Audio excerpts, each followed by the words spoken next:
Mesdames, Messieurs, bienvenue à toutes et à tous. Il s'est clôturé sur une note de satisfaction. Le 10e sommet sur le mécanisme régional de l'accord cadre d'Addis Abeba a vécu.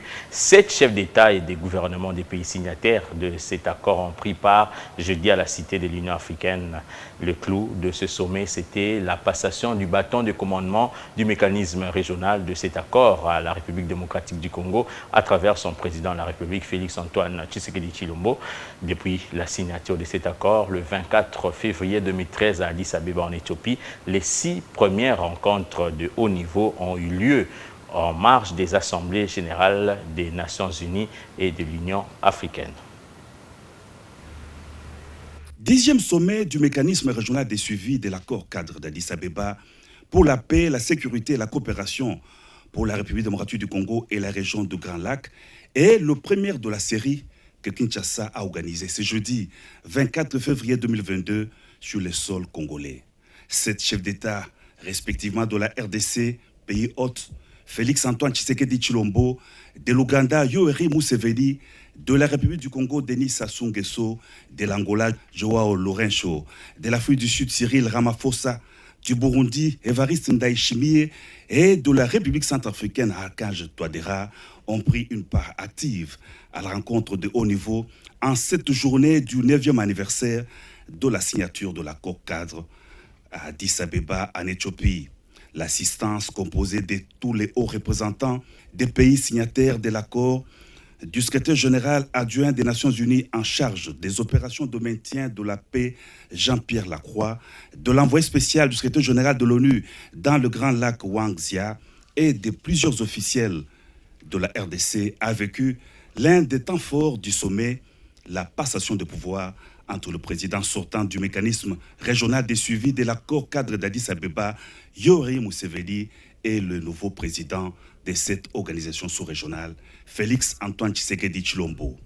Dans son discours de circonstances, le nouveau président en exercice du mécanisme régional des suivis de l'accord cadre d'Addis Abeba a rappelé que 9 ans, jour pour jour, viennent de s'écouler depuis la signature de l'accord cadre le 24 février 2013 à Addis Abeba, avec tous les espoirs, notamment celui de l'avènement d'une nouvelle ère dans la région, celle d'une paix, d'un développement durable. Félix-Antoine Tshisekedi Tshilombo a placé son mandat dans le cadre de la consolidation des progrès accomplis dans la mise en œuvre de cet accord cadre. Nous avons intérêt à conjuguer nos efforts pour bâtir une paix collective sous peine d'annihiler les efforts de redressement de nos États respectifs.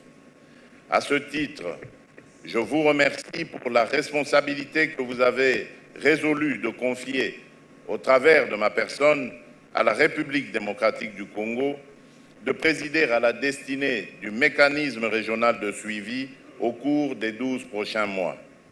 Au nom des Congolaises et des Congolais, j'accepte volontiers votre décision collective. Je place mon mandat sous le signe de la consolidation des progrès, modeste serait-il, accomplis dans la mise en œuvre de l'accord cadre d'Addis Abeba et du renforcement de la coopération régionale pour gagner le pari de la paix durable. Il revient à toutes les parties prenantes de se remobiliser pour redynamiser notre structure régionale de gouvernance du dit accord cadre et de mieux impliquer les populations dans la noble lutte pour la paix, la sécurité et la stabilité en République démocratique du Congo et dans la région. Que vive la paix et la stabilité dans la région des Grands Lacs. Je vous remercie.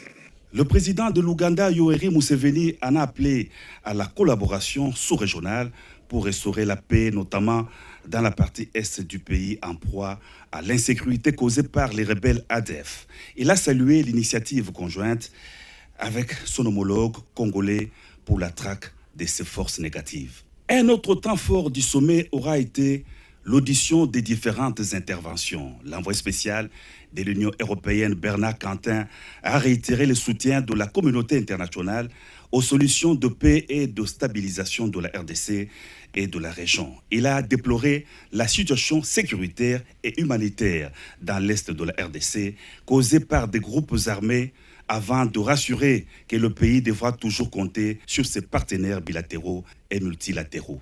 Moussa Faki, le président de la Commission de l'Union africaine, a abondé dans le même sens, condamnant le cycle infernal des violences dans l'est de la RDC et d'exploitation illicite des ressources naturelles. Jean-Pierre Lacroix, secrétaire général adjoint des Nations Unies chargé des opérations de maintien de la paix, a remercié le président Félix Antoine Tshisekedi Tshilombo d'avoir associé les Nations Unies au sommet du mécanisme régional des suivis de l'accord cadre d'Addis Abeba et présenter les excuses du secrétaire général Antonio Guterres pour son empêchement. Il a salué la dynamique de la coopération régionale avec la normalisation de relations bilatérales de certains pays des Grands Lacs.